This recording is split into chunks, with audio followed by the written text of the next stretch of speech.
Good morning, Oscar International School and parents of Oscar International School. Recently, I had a meeting with the Parent Council and they asked me to make a short video to communicate a message to the parents with regard to road safety and traffic. As you all know, this is Norway, and in Norway this time of year it's dark, the weather is oftentimes unpredictable, and right now we're going into a phase where the weather is going to be changing. It's 0 degrees now, it's going to go plus for a day or two, and then it's going to freeze. And with that, the road conditions will worsen. So I wanted to take a moment to send a quick message out to parents to make sure we can have an accord and an agreement of how we're going to conduct ourselves publicly when it comes to road safety. Ultimately, I think we can all agree that the safety of children is paramount. What people have to understand is that however late or tired or disgruntled or distracted or angry they may be in any given morning, rushing is not justification for not following the rules of the road and creating situations that are entirely avoidable. In schools and in preschools, they have a program that's called Stop, Think, Act. And I ask and urge all parents to implement this program that we use with small children in schools to do the same, to stop and think and act when they're driving in such conditions, and appreciate the difficulty that we face when it comes to the morning routines and traffic situations. And they are only worsened if people are not following the protocol and not using safety when they're and proper judgment when they're driving around the school building. Road safety is always important all year round. It's more important when it's dark and it's dangerous. As we said, this is Norway. I've been asked to guarantee, before parents have asked me to guarantee the roads will be cleared. That's an impossibility. The weather conditions are variable and they're very challenging, and this is a fact. And consequently, we always urge people to make sure they have the proper equipment. Some people are driving up the hill in rear wheel drive cars that are front heavy, back light, and they don't have proper tyres on, and consequently they find it very difficult getting up the hill. Other people stop and they tell me they have a 4-wheel drive with dimpled tyres, and consequently they have no problem getting up the hill. My statement, anybody who's having difficulty getting up the hill and finds it precarious any given day, if in doubt, don't. If you're not sure you can get up the hill safely, don't try and get up the hill. Park down the bottom of the hill, go to Raymond 2s and drop your kids off there, walk up with them, take your time. And I ask this, I see kids running across the road and they're being encouraged to run across the road by their parents. This does not serve them. Just because you're there that day supervising your child, the next day your child suddenly runs across the road unsupervised because they've been given instructions from parents to do so beforehand.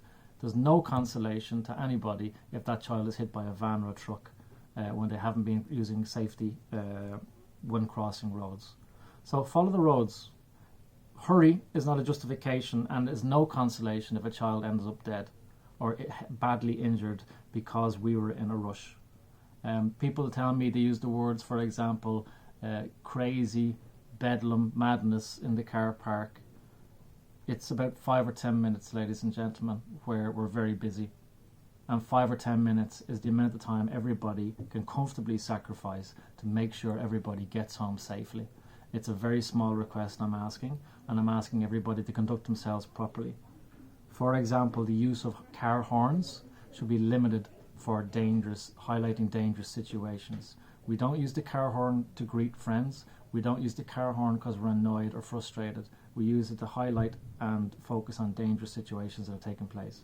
And ultimately, I urge everybody who witnesses somebody who's driving over the speed limit, driving recklessly, parking carelessly, anything that adheres to breaking the law, please report them.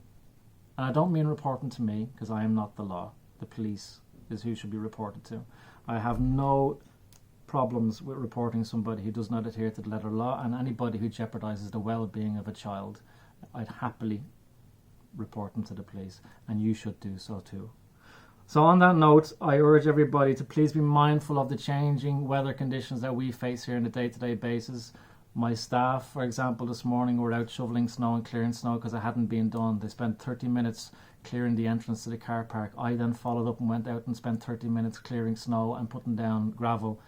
This is not something we want to do on a day-to-day basis, but we're doing it to ensure and to help improve the situation. We have approximately 500 parents connected to this school.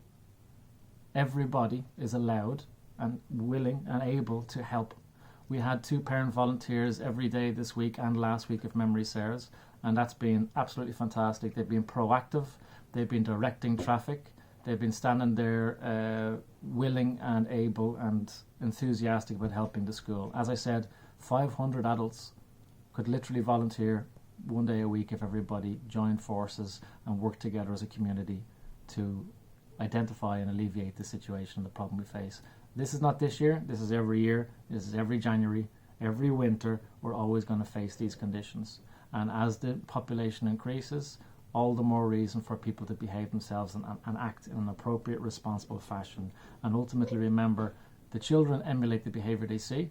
If they see people being angry, disgruntled, distracted, annoyed, we really shouldn't be too surprised if the children then act in the same fashion with their peers. So please join me in ensuring the well-being and safety of all children around the school. As I said before, stop, think and act. And I hope everybody has a good day. Stay healthy.